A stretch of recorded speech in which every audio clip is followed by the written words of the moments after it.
Alors, la première chose, donc à le plan 2021, en fait, on a axé notre développement sur trois axes principaux qui sont vraiment la performance.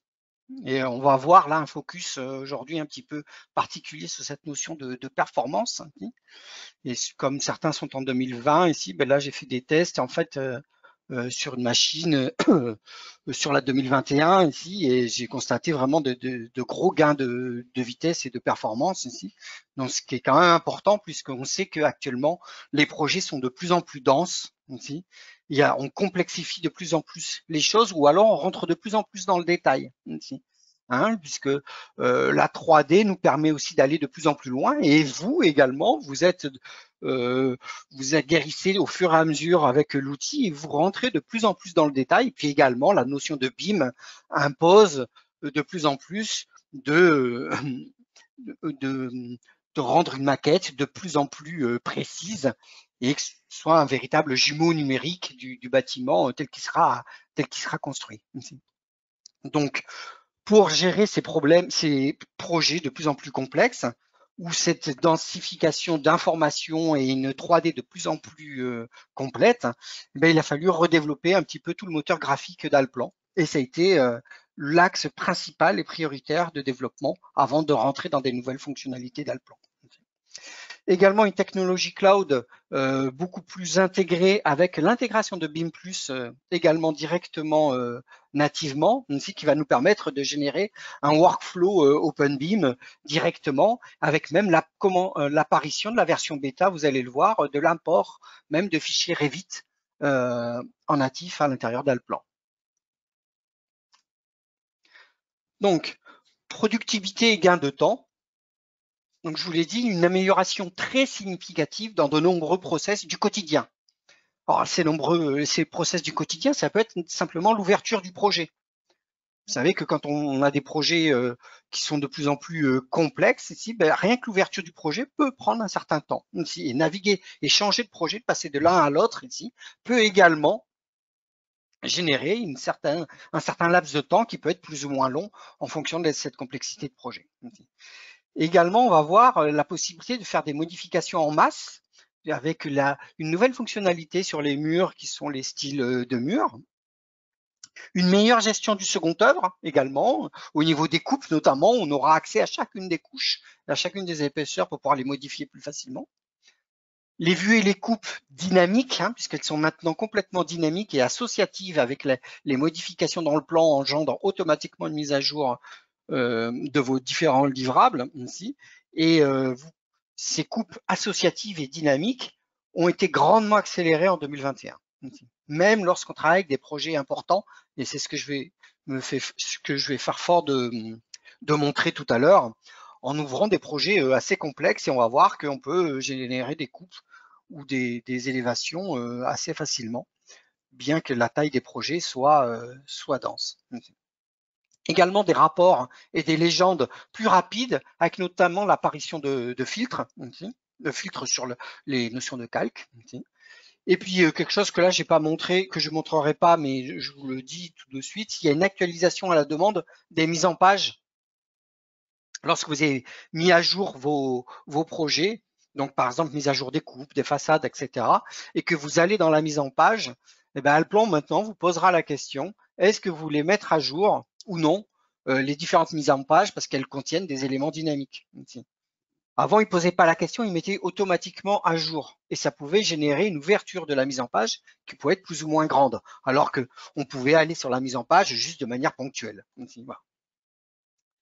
Et puis également les imports-exports améliorés, les interactions améliorées avec Parasolid, le modeler, tout ça pour vraiment une productivité maximale. Donc je vous l'ai dit, une réécriture du process d'ouverture et enregistrement des fichiers, donc qui vont améliorer grandement la navigation dans les différents projets et à l'intérieur même du projet dans l'ouverture et la fermeture des calques. Et notamment avec les notions de calque, on passe désormais en 2021 de 128 calques ouverts possiblement en simultané en 2020, donc 128 ouverts en simultané en 2020 contre 1024 désormais. Ici. Ce qui vous permet d'ouvrir, je sais pas, des lotissements complets de maisons, des projets avec plusieurs bâtiments, un complexe hospitalier, des lycées, et malgré le fait qu'il y ait à l'intérieur énormément d'informations, y compris avec des importations d'objets IFC ou de projets IFC comme des fluides ou etc. Enfin, qui viennent s'agréger à l'intérieur de mon projet. Donc 1024 calques ouverts contre 128, ça change aussi pas mal de choses ici. Donc évidemment, il fallait aussi pour que vos machines ici puissent ouvrir ces 1024.4 en simultané. Je l'ai dit également, donc toutes les vues et les coupes ont été optimisées avec un calcul qui est grandement accéléré ici, et une bien moindre sollicitation de la mémoire lors des projets complexes. Donc tout ça vraiment pour un gain de temps et de performance maximal. Les rapports et légendes, je l'ai évoqué tout à l'heure, possibilité d'utiliser des filtres pour une meilleure performance et une meilleure précision. La mise en page, je répète ce que j'ai dit tout à l'heure, donc possibilité de gérer la mise à jour de certaines données dynamiques lors d'étapes intermédiaires, c'est-à-dire que chaque fois que vous naviguez, vous fermez la partie de dessin pour ouvrir la mise en page, vous rebasculez de la mise en page à la partie dessin, etc. Et des fois, c'est juste pour vérifier quelque chose. Vous ne voulez peut-être pas que ça se mette à jour à chaque fois. Voilà. D'où l'apparition d'un nouveau masque qui vous demandera si cette mise à jour doit se faire ou non. Tous les tests réalisés lors de cette présentation sont faits sur un portable Dell 5530 qui a quasiment 3 ans ici, avec un processeur de 90 GHz et une Nvidia Quadro P2000 de 4 Go. La carte graphique a son grande importance désormais au niveau d'Alplan. Mais vous voyez, c'est pas non plus une machine, j'ai pas non plus une machine extraordinaire. Voilà. Donc on va commencer au niveau de la performance pour voir à partir d'une sphère, une sphère de 2 mètres de diamètre, ici, donc réalisée au modeler, ici. Vous allez voir que je vais la copier, utiliser la fonction répartir dans une zone. Ça me permet de montrer cette fonction que certains ne connaissent pas en fait ici.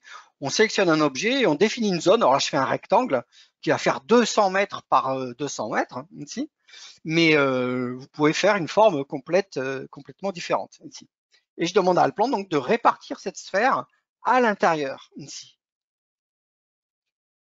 Donc, il va me répartir cette sphère pour combler cet espace de 200 mètres par 200 mètres. Donc, ça me fait 10 000 sphères de 2 mètres. Vous rendez-vous compte, ici, on a 10 000 sphères à l'intérieur, ici. Alplan ne branche absolument pas. J'ai le gestionnaire de mes calques en bas qui est à 15%. Et voilà, et ça se manipule très facilement. Je peux supprimer des objets. Voilà. Ça, lorsque je faisais ça en 2020, j'avais la carte graphique qui était fortement sollicitée et ça me prenait un temps fou. On va pareil ouvrir un fichier un peu important avec la modélisation par exemple en mode urbain d'une ville comme New York. On voit que le changement de calque, même ces données qui sont très importantes et très denses, je navigue d'un calque à un autre très rapidement aussi, malgré le fait qu'il y a énormément de données 3D à l'intérieur. Je sollicite ma carte graphique en changeant la représentation graphique de ma fenêtre d'animation, en affichant pourquoi pas également des faces cachées, et je peux déplacer la vue sans aucune latence, en fait, aucun lag, et tout est parfaitement fluide. Pareil pour naviguer dans la vue en plan, je peux donc voilà, me déplacer. Donc on peut vraiment importer, télécharger des fichiers de données très très importants ici, sans aucun ralentissement. Voilà. Et j'ai changé de calque quasiment de manière complètement instantanément. L'ouverture des projets aussi, je l'ai évoqué tout à l'heure, a été grandement accélérée. Là, je vais changer de projet. Alors évidemment, ça toujours le petit sablier qui tourne un tout petit peu, hop, et ça s'est ouvert. Alors que sur le projet que je viens d'ouvrir, vous allez le voir, on va le décomposer. Il est très riche ici. Et je suis passé d'un projet A à un projet B très rapidement. Ici. Pour ce faire, on va montrer aussi l'ouverture des calques. Donc, on va ouvrir, par exemple, ici, grâce aux favoris d'ouverture les favoris de fichiers, favoris de calque ici, ouvrir un petit peu ici, naviguer dans ma structure de bâtiment et voir, au passage, ça me permet de voir aussi l'intérêt de travailler en structure de bâtiment et de voir que je peux naviguer facilement et montrer un gestionnaire multi-bâtiment, multi-site, avec énormément de fichiers à l'intérieur. On va ouvrir le. Donc là, on a l'aspect conceptuel. Ici. Ce concept, on le décline ici avec des blocs. Donc j'ai appelé chaque bâtiment est un bloc, bloc A, bloc B, bloc C ici. Donc 3 bâtiments qui génèrent donc ces 3 blocs divisés à chaque fois en 6 étages ici. Également un élément de fondation ici.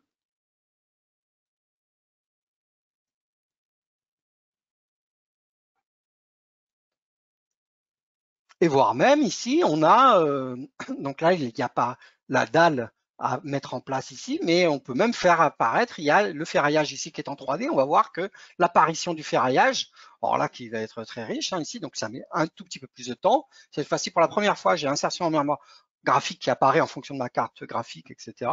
Ici. Mais l'ouverture va se faire assez rapidement, et vous voyez, là, j'ai tout mon ferraillage en 3D avec les différents diamètres de couleurs de mes fers ici, qui apparaissent ici, malgré le fait que j'ai en même temps le bâtiment en archi complet. Ici. Et je peux le manipuler sans aucun problème. Et il m'a fallu que 4 secondes pour ouvrir le fichier. Ici. On continue à ouvrir cette fois-ci les bâtiments. On a importé ici, j'ai importé un fichier MEP ici, donc un IFC fluide ici, qui s'est ventilé dans chaque niveau. Ici. Donc, je le fais également dans chaque bloc, hein, le bloc A et le bloc B. Ici. Donc, la navigation dans mes calques se fait, donc là, c'est vraiment en temps réel. Hein, ici. Donc, j'ouvre chacun de mes favoris ici, plutôt que de naviguer à ouvrir calque par calque. Hein, donc, ça me fait des raccourcis. Mais on voit que ça s'ouvre et ça se ferme instantanément. Ici. Pourtant, là, il y a quand même pas mal de données. Ici. Et on va même cumuler le bâtiment archi complet plus les fluides. Ici.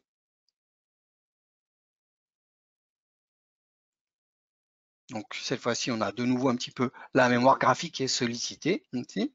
Donc là, avec le ferraillage en 3D. Ici. Donc c'est sûr que là, il y a quand même pas mal de données. Ici. Si j'affiche l'ensemble totalement complet, ici, bâtiment, archi, ferraillage, plus les fluides, etc. Là, j'ai ouvert mon projet dans sa globalité avec tous les niveaux, tous les fichiers en simultané, et tout s'ouvre sans aucun problème ici. Et je peux déplacer mes vues. Je pourrais même générer une coupe hein, sur ce fichier-là. Je peux créer donc directement une coupe. On va faire une coupe y compris avec notre ferraillage, nos fluides, etc. C'est sûr que là, dans la vie en plan, quand on regarde avec le ferraillage en 3D, on voit pas grand-chose, mais c'est juste pour montrer la quantité de données qui sont traitées en simultané.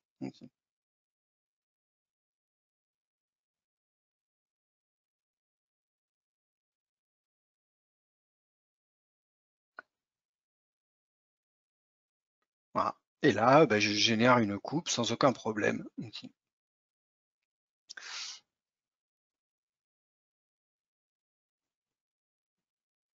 Avec mes éléments de fluide, mes ferrailles, etc. etc. Coupe qui reste totalement dynamique avec mon plan. Hein, ici. Voilà. Ici. Allez, on va encore rechanger de projet, naviguer sur un autre projet. Donc, je parlais de modèles 3D avec les détails en 3D qui vont de plus en plus loin. Là, ça c'est le projet client. Hein, donc, ça, c'est un projet italien, en l'occurrence, ici, dans les Alpes. Et là, on va voir que ce client a, en fait, a modélisé donc, des chalets un petit peu de luxe au niveau des Alpes, ici. Et il a même modélisé en 3D l'assemblage, ici, des bardages bois, ici, en queue d'aronde, ici. Si on regarde ici à l'intérieur. Voilà.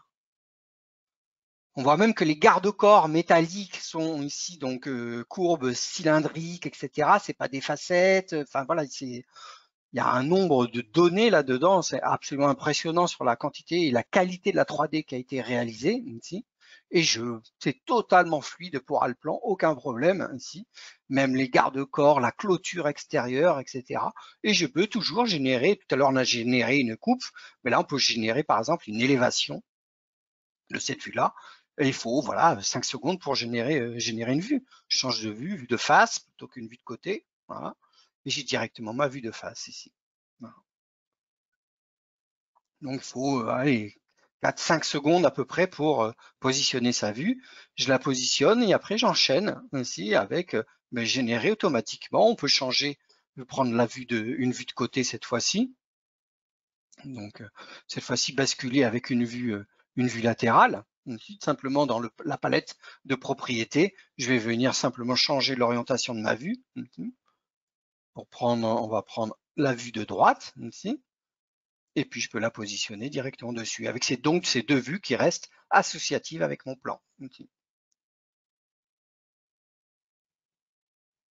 Et de nouveau, voilà, il suffit 4 ou 5 secondes pour finaliser et positionner la vue qui finit de se dessiner et générer pareil une vue. On va prendre la vue opposée, etc., etc. Donc voilà, des vues dynamiques associatives en traitant des grandes quantités de données ici. Voilà, donc c'était le point important du développement de cette version 2021 hein, qui vous permet d'aller beaucoup plus loin dans la qualité de votre 3D ici, sans perdre du tout en productivité, que ce soit dans la navigation dans vos différents projets ou dans les changements de fichiers ou de calques ou autres ici. Voilà.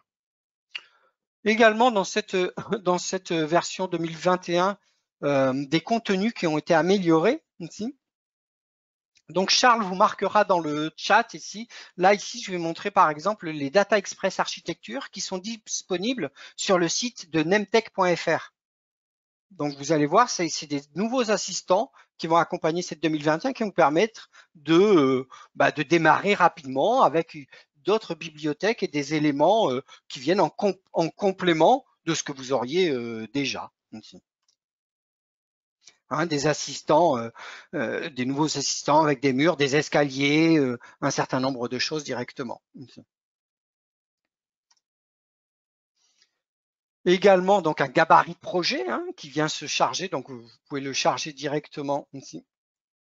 Gabarit de projet qui vous permet de charger un projet déjà qui est structuré sur une base de démarrage qui peut convenir à certains, dans lequel on a déjà des mises en page avec des cadres autour. Et puis, si on regarde au niveau de l'organisation de la structure, on a une structure avec une notion d'esquisse, de site, de parcelle de bâtiment.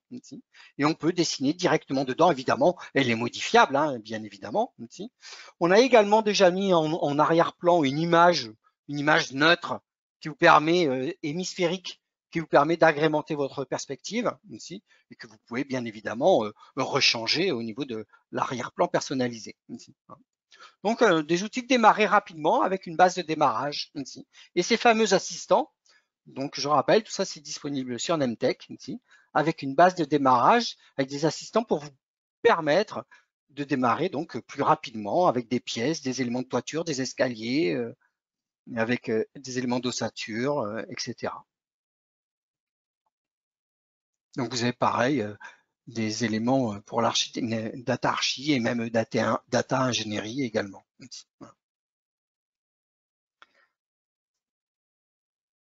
Rapidement aussi, là c'est juste une petite information, on le verra plus tard, vous aurez également l'occasion de le voir aussi dans la partie ingénierie. Vous avez le module grille et axe paramétrique qui est maintenant la possibilité de modifier chaque longueur d'axe, donc de pas forcément d'avoir les dépassements de chacun des axes et de pouvoir les faire varier et qu'ils ne soient pas tous forcément alignés. On le voit ici, par exemple, A, B et C ne sont pas tous alignés à l'horizontale, ici, donc de faire avoir des dépassements un petit peu différents ici, et également la possibilité d'afficher la grille dans les coupes horizontales. Le modeleur 3D Parasolid a également vu quelques améliorations avec notamment la fonction de copier le long de n'importe quel chemin, avec un aperçu dynamique pendant qu'on répartit les éléments. Ici, avant même qu'on valide, on voit ce qui se passe à l'écran. Voilà. Et également la notion de contrôle de chevauchement qui vous permet de contrôler les clashs qu'il peut y avoir entre les objets 3D et des éléments d'architecture. Ce qui avant, c'était que sur les objets 3D entre eux.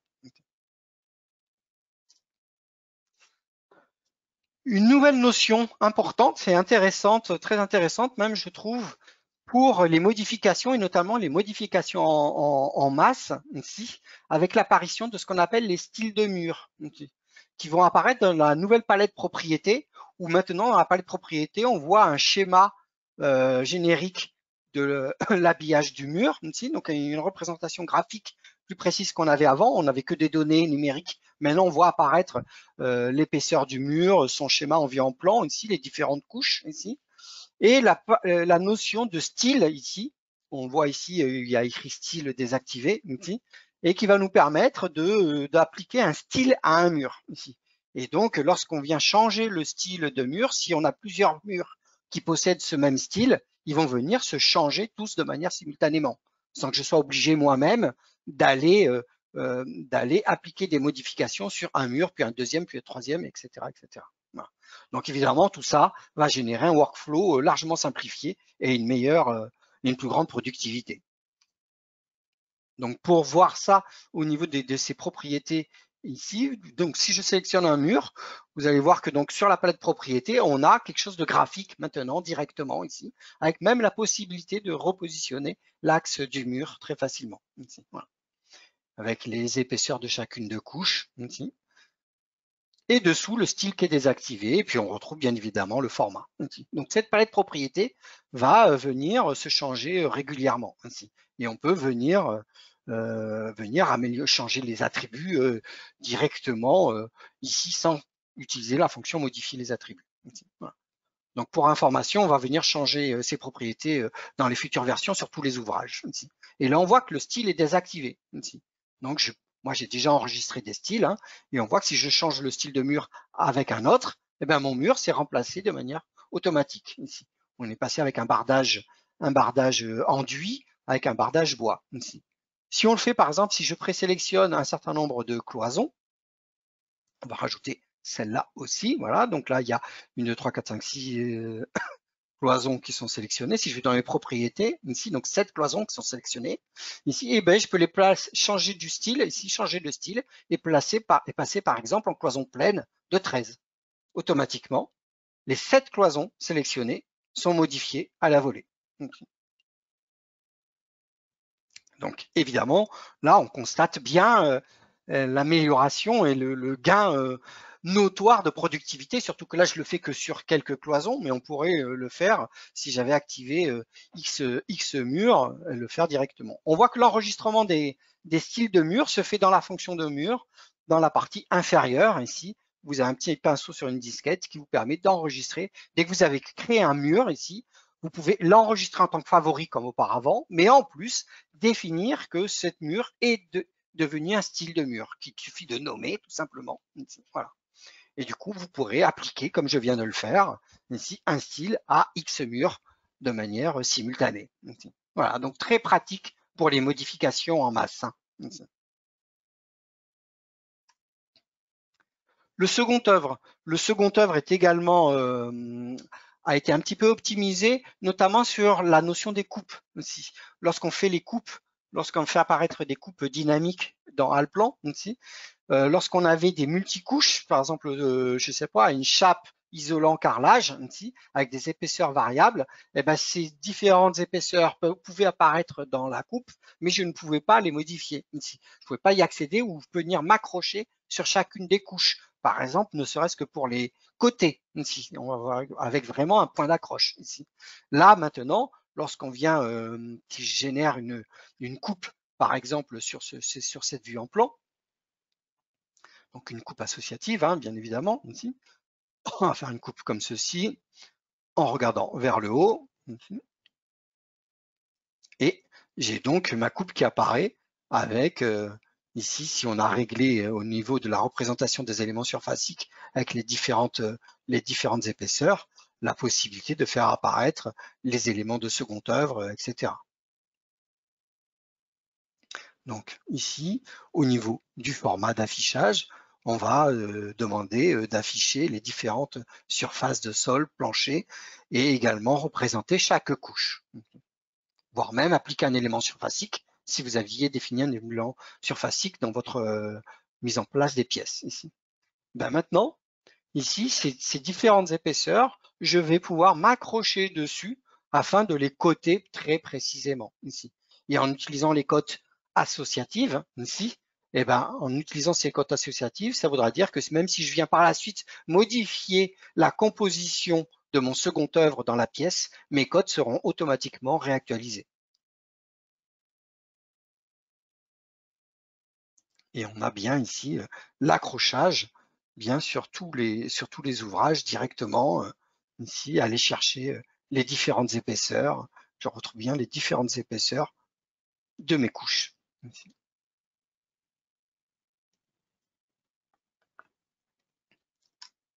Voilà.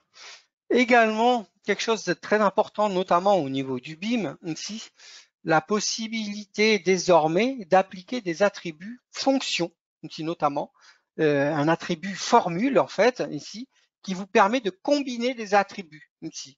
Ça pourrait être intéressant pour créer un attribut qui soit la genèse de 3 ou 4 attributs.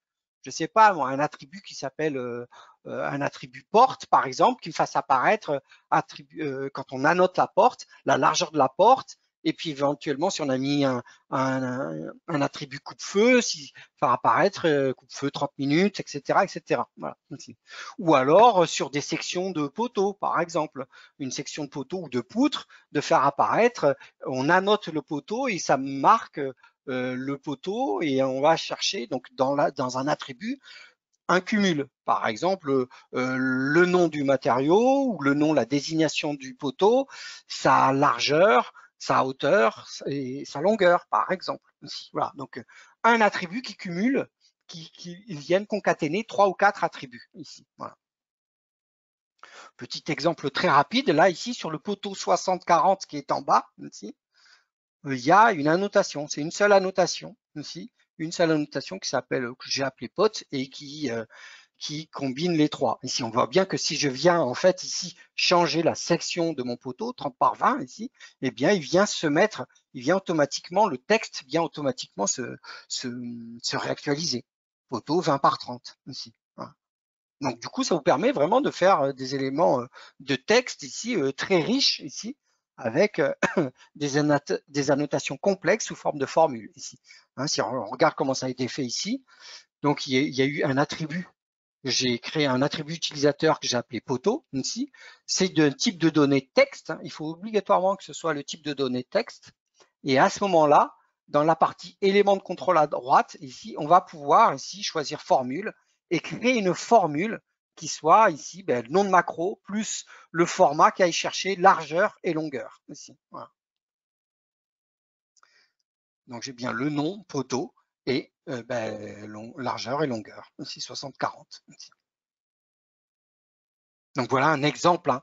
Voilà, mais on pourrait même créer il y a des multiples possibilités. Et en ingénierie, Paul-Marie va faire un webinaire dédié là-dessus ici et il parlera plus en détail de cette technologie-là, hein, l'apparition des attributs et des formules d'attributs.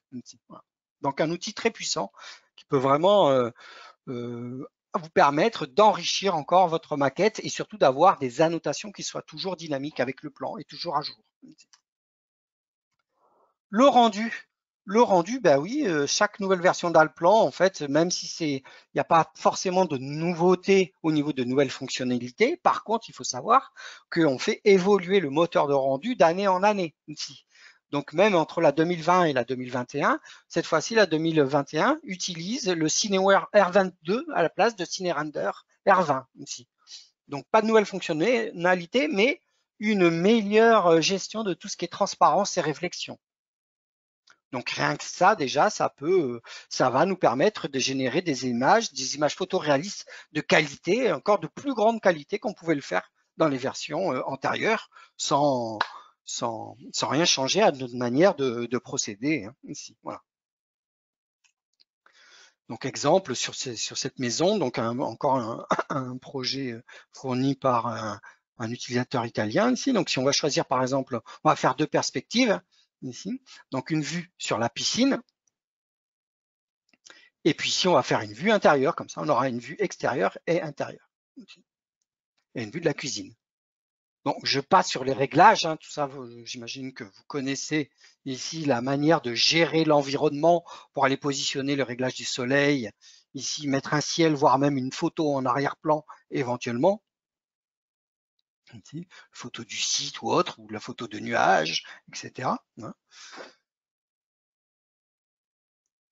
Et puis là, on vient utiliser le moteur physique d'Alplan et avec les trois premières cases, illumination globale, IR plus IR, IR plus QMC ou IR surface lumineuse, sont les trois en fait moteurs qui ont évolué par rapport à l'année précédente. Voilà.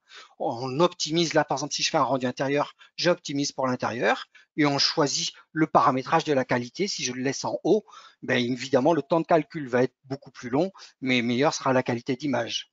Voilà les images que j'obtiens en brut ici d'Alplan. Donc il n'y a pas de retouche. Hein. Et vous voyez bien ici la qualité du vitrage. Je parlais de la qualité du verre ici, du vitrage, si on le voit sur les verres à pied notamment ici, le verre ici, et des réflexions sur le marbre, etc. Ben, c'est quand même encore un détail encore hein, au-dessus par rapport à la version précédente. Ici, voilà.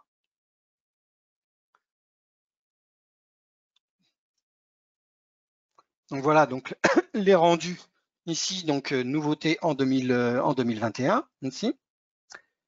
Les interfaces, ben, optimisation des échanges IFC également, donc plus rapide, et puis également une meilleure conversion en ouvrage, en ouvrage natif des différents IFC, hein, tels que les IFC wall, IFC colonne et différentes ouvertures ainsi. Donc importation va être beaucoup plus précise. Et également toute la facetisation des objets complexes, des proxys, etc., qui peuvent être non plus facétisés, mais vraiment complètement propre, hein, puisque l'intégration de ce qu'on appelle le BREP. Les meilleurs échanges aussi donc, lors d'une collaboration OpenBeam, hein, grâce à une amélioration de ces échanges IFC, aussi bien en import qu'en export. Également une nouveauté dans cette version 2021 avec l'import direct de fichiers RVT. Alors pour l'instant, ce n'est qu'une version bêta, hein, sachez-le. Donc c'est une version en développement. Plutôt que de le, bah, on préfère en fait la mettre, même si c'est alors vraiment que c'est, j'insiste, hein, encore une fois, hein, c'est du bêta, mais ça permettra quand même, ça nous permet d'avoir déjà un pré-retour sur un certain nombre de choses ici, et on va continuer à la développer en flux tendu en fait pour les prochaines versions. Donc voilà quelque chose aussi d'intéressant, un petit peu en avant-première ici. Donc l'import direct de fichiers natifs Revit ici. Donc il va me permettre d'importer directement un modèle Revit. Hein, donc simplement passant par fichier, importer. Importer quoi? Eh bien je vais trouver importer des données Revit ici. Et on va pouvoir parcourir et aller chercher des fichiers, un fichier au format RVT ici, qui va venir se dispatcher au niveau de ma structure de bâtiment. On va choisir un calque de démarrage de l'importation et les éléments vont venir après se ventiler directement et se répartir dans en fonction des différents niveaux, quoi, en fait. Ici, voilà. Et on va retrouver, on n'a pas encore là une qualité au niveau de la représentation 2D qui soit la même que celle d'un fichier Revit natif, mais vous retrouvez la composition des murs, les objets, etc., les volumétries, et un mur Revit devient un mur Allplan, en fait. Hein, ici, voilà.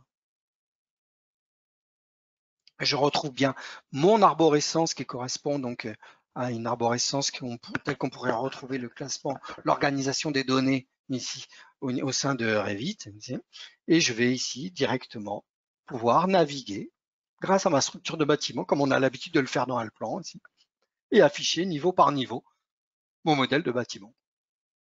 Et on a bien ici une couche de mur. Si j'ouvre ces paramètres, je retrouve bien la composition complète de mon mur, ici de 6 couches, avec les différentes informations attributaires de mon ouvrage.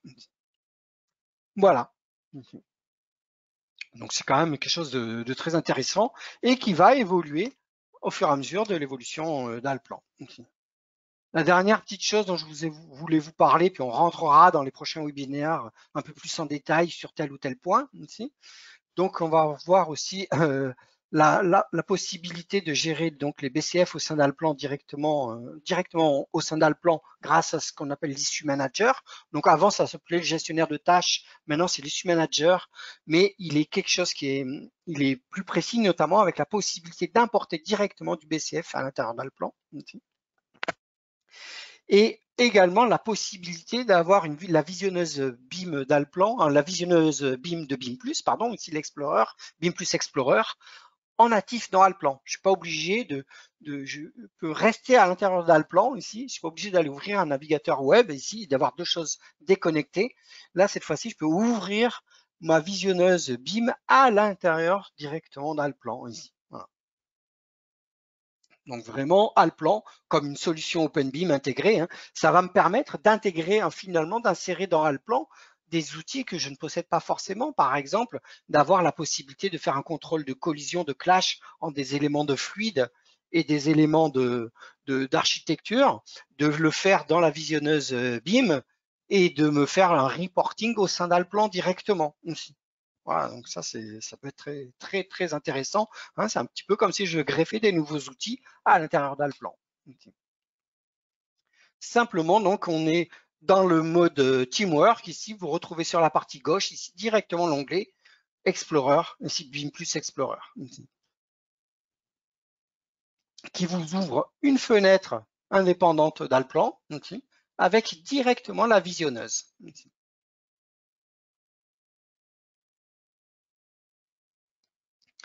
Évidemment, la visionneuse du projet sur lequel vous êtes en train de travailler, bien évidemment.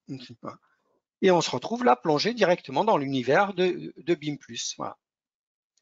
Donc on retrouve bien notre structuration des données avec la classification pièces, éléments de seconde œuvre, finition, les éléments de building de bâtiments et autres ici. Notre organisation, notre structuration ici avec la structure de bâtiment qui va nous permettre d'afficher le site, bâtiment, étage, etc. Et puis, la possibilité, moi, après, d'appliquer un certain nombre de choses ici. Et puis, par exemple, si je crée un BCF directement là, depuis cette visionneuse ici, où j'aurais pu faire un contrôle de collision, mais là, j'ai qu'un seul niveau, directement ici, de venir annoter mon élément ici et d'avoir le reporting directement. Là, je le fais, c'est moi-même. J'active en même temps Alplan plus la visionneuse, mais on peut imaginer des éléments distincts, par exemple ici. Et là, chaque fois qu'on publie un BCF, on va le voir directement dans le gestionnaire, dans l'issue manager en fait de le gestionnaire des problématiques en fait, ici directement au sein d'Alplan. Donc ça c'est très intéressant aussi, donc du coup de venir depuis Alplan se connecter directement sur le web. Ici. Voilà. Donc avant on pouvait se connecter, mais on ouvrait le navigateur web. Ici c'était une deuxième application. Là on est toujours au sein d'Alplan. Et j'ai un visuel de ma visionneuse en temps réel. Et tout ce qui va se faire sur la visionneuse ici, donc là par exemple on a annoté quelque chose au niveau du rez-de-chaussée, je retrouve bien ici l'impact ici au niveau de mon issue manager. Voilà.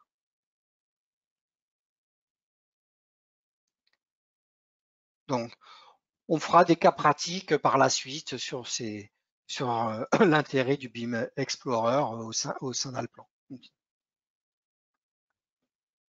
Donc voilà pour un petit peu tout pour la journée d'aujourd'hui. Donc en résumé, donc c'était de nouveau la présentation de la dernière fois, agrémentée d'informations complémentaires, et on viendra en rajouter au fur et à mesure à chaque fois des couches pour entrer un peu en détail de cette version 2021 au fur et à mesure des semaines qui arrivent. Donc les principales nouveautés, je répète, la performance, gestion améliorée du second œuvre, la palette propriété avec les styles, les attributs avec la formule, les améliorations des échanges JFC, y compris l'import Revit, le nouveau moteur de rendu Cineware, qui est Mine de rien, quand même une nouveauté, puisqu'une meilleure gestion de transparence et des chromes, et le BIM Plus Explorer intégré. Voilà.